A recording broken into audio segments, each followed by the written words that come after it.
Dear students, research design का अपना topic जारी है। इससे पहले वाले वीडियो में रिसर्च डिज़ाइन फर्स्ट के अंतर्गत हम रिसर्च डिज़ाइन अर्थात अनुसंधान अभिकल्प अथवा अनुसंधान पर रचना का क्या अर्थ है और उसकी विशेषताएं क्या क्या हैं प्रमुख, वो हम देख चुके हैं। आज के टॉपिक में subject matter of research design देखेंगे, अर्थात अनुसंधान पर रचना अथवा अनुसंधान अभिकल्प की विषय वस्तु क्या है। भाई, हम इतना समझ चुके हैं कि कोई भी सामाजिक शोध किया जाता है तो बिना किसी प्लानिंग के उतना प्रभावी नहीं हो पाता है जितना उस सामाजिक शोध को होना चाहिए। इसलिए एक अच्छे सामाजिक शोध, एक क्वालिटी के सोशल रिसर्च के परिणाम प्राप्त करने के लिए शोध अभिकल्प का होना अति आवश्यक होता है। एक सामान्य अनुसंधान अभिकल्प में विषयों का उल्लेख किस प्रकार से किया जाता है, वो विषय वस्तु पॉइंट वाइज इस प्रकार से हैं। टॉपिक ऑफ रिसर्च, सर्वप्रथम शोध का विषय। ऐसा करने से अध्ययन के विषय का स्पष्ट तौर पर ज्ञान हो जाता है और उसके क्षेत्र तथा सीमाओं का हमें पता चल जाता है। उसके स्वरूप निर्धारण, खोज आदि के विषय में जो उपलब्ध साहित्य, पत्र पत्रिकाओं आदि के माध्यम से होता है, उसका अध्ययन हमें करना पड़ता है। सरकारी, गैर सरकारी, व्यक्तिगत आदि इसके सोर्सेज होते हैं, स्रोत होते हैं। व्यक्तिगत प्रलेख के माध्यम से भी सामाजिक अनुसंधान करने वाला व्यक्ति प्राप्त कर सकता है।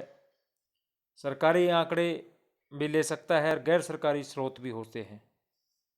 सरकारी विभिन्न डिपार्टमेंट्स के द्वारा समय समय पर पब्लिश की जाने वाली रिपोर्ट्स को हम एक स्रोत के रूप में इस्तेमाल कर सकते हैं। अध्ययन की प्रकृति नेक्स्ट पॉइंट है। इसमें अनुसंधान का जो प्रकार और स्वरूप निर्धारित करना पड़ता है और वह सांख्यिकीय, व्यक्तिगत, तुलनात्मक, प्रायोगिक, विश्लेषणात्मक, अन्वेषणात्मक आदि किसी भी प्रकार का हो सकता है। ये different type of social research हैं। तुलनात्मक, प्रायोगिक, विश्लेषणात्मक और अन्वेषणात्मक, किसी भी प्रकार का सामाजिक अनुसंधान हो सकता है। ये प्लानिंग पहले होती है।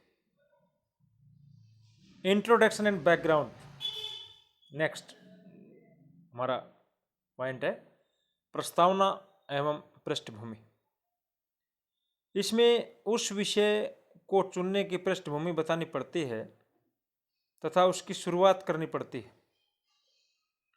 पूर्व में इस समस्या का अध्ययन किस किस ने किया और उनके अध्ययनों के क्या क्या परिणाम निकले, पूर्व के अध्ययनों में क्या क्या कमियां और सीमाएं रही, लिमिटेशंस क्या थी, कौन कौन सी चैलेंजेस थी, और पूर्व के अध्ययनों में किस प्रकार की उन कमियों को दूर किया जाना और किस प्रकार संभव और वांछनीय है, ये देखना पड़ता है। तो प्रस्तावना और पृष्ठभूमि जो है आवश्यक है एक सब्जेक्ट मैटर के रूप में। उस विषय को चुनने की पृष्ठभूमि पूरी उसका ऐतिहासिक बखान वर्णन करना पड़ता है और उसके बाद शुरुआत होती है।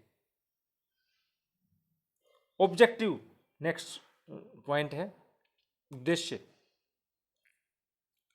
अनुसंधान करना अपना उद्देश्य बताता है और इसमें वह अपने उप उद्देश्य और लक्ष्य भी प्रकट करता है। प्राय प्राय करके 3-4 प्रमुख उद्देश्य होते हैं और एक पॉइंट का दूसरा पॉइंट बनाकर उप उद्देश्य भी बनाता है शोध करने वाला व्यक्ति। अर्थात प्रमुख और सहायक उद्देश्यों का उल्लेख किया जाता है। नेक्स्ट पॉइंट है अध्ययन का सामाजिक, सांस्कृतिक, राजनीतिक और भौगोलिक संदर्भ। Context of study, social, cultural, political and geographical context of study. इसमें शोधकर्ता स्पष्ट करता है कि वह किस प्रकार के समाज और संस्कृति के पर्यावरण में रह रहा है और उसके प्रमुख मूल्य, परंपराएं, मान्यताएं आदि क्या क्या है।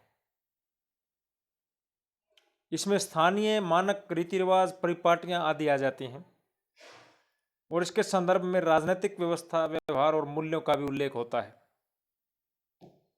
भौगोलिक संदर्भ में मानव व्यवहार को प्रभावित करने वाले तथ्य, स्थिति, जलवायु, प्राकृतिक बनावट, उत्पादन आदि आते हैं और यदि संभव हो तो आर्थिक परिवेश का भी थोड़ा परिचय दे दिया जाना चाहिए।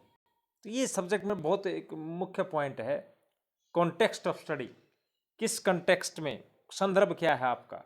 तो इसमें शोधकर्ता जो है स्पष्ट रूप करता है अपने संदर्भ, अपने कॉन्टेक्स्ट को, चाहे वो राजनीतिक रूप से हो, चाहे वो सांस्कृतिक रूप से हो, चाहे वो आर्थिक रूप से हो, चाहे वो भौगोलिक रूप से हो। तो अध्ययन क्षेत्र का वर्णन करता है तो भौगोलिक तो उसमें एक पुटा ही जाता है। समस्या के बाद, ऐतिहासिक पृष्ठभूमि के बाद अध्ययनकर्ता के द्वारा संदर्भ बताना बहुत जरूरी होता है। वहाँ के रीति रिवाज, मूल्य, सारा का सारा एक पुट, एक हिस्ट्री सी उसके अंदर एक पूरा वर्णन देना पड़ता है कि यहाँ क्षेत्र का संदर्भ क्या है और पूरे परिवेश का एक परिचय, एक खाका तैयार कर दिया जाता है। वो एक चित्र हमारे समक्ष प्रस्तुत हो जाता है कि ये सिचुएशन है।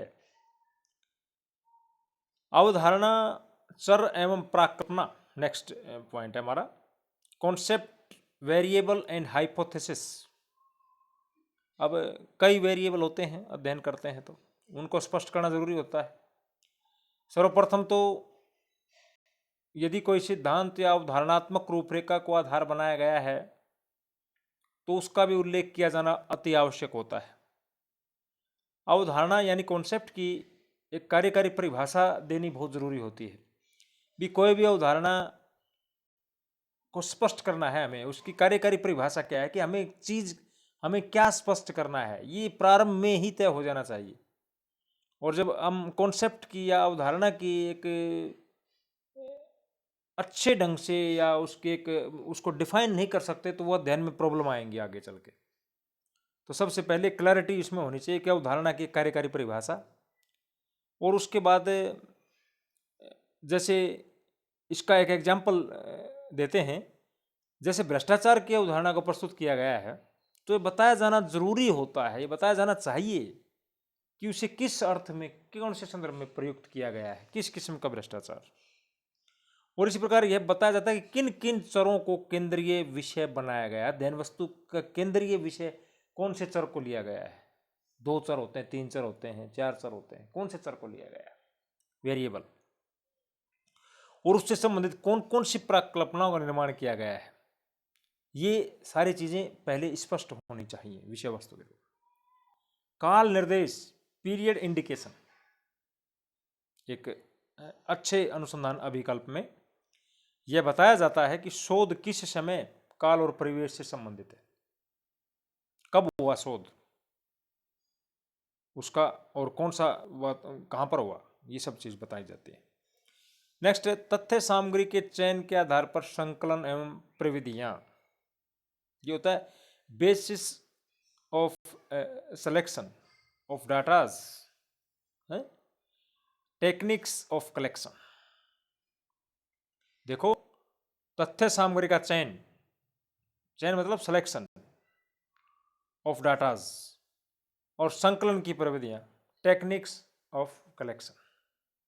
इससे तथ्य सामग्री के चयन के आधार पर ये निश्चित किए जाते हैं, या उनका औचित्य भी स्पष्ट कर दिया जाना चाहिए कि चयन का आधार क्या है, ये क्या बेस ऑफ सिलेक्शन क्या है।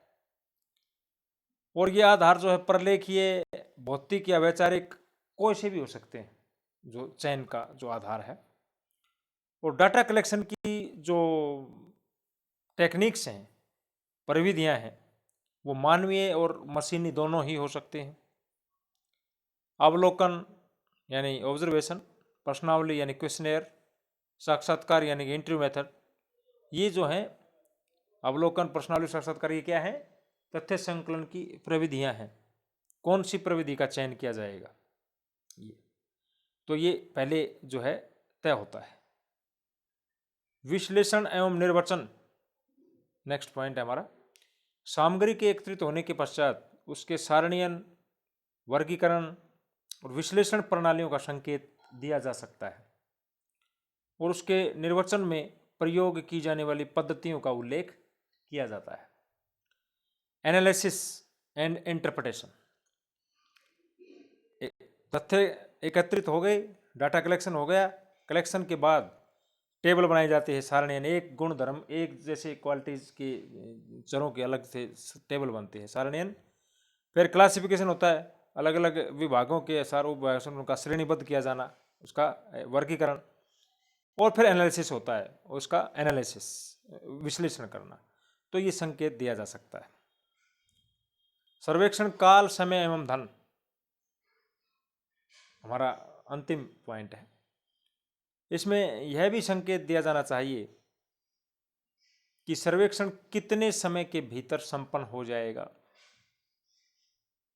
उसे लगातार एक ही बार या कई बार किया जाएगा। इसी प्रकार सामाजिक अनुसंधान में लगने वाले समय एवं धन का अनुमान भी बताया जाना चाहिए।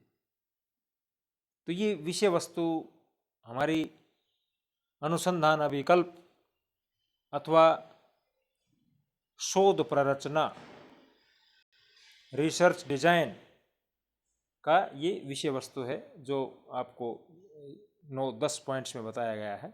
अंतिम पॉइंट्स में सर्वेक्षण का काल, समय एवं धन, ये जो चीज़ है, कितना परिश्रम लगा, कितना धन लगा, और ये सब चीज़ भी बताई जाए तो ज़्यादा अच्छा रहता है। तो ये एक subject matter of research design था। Thank you.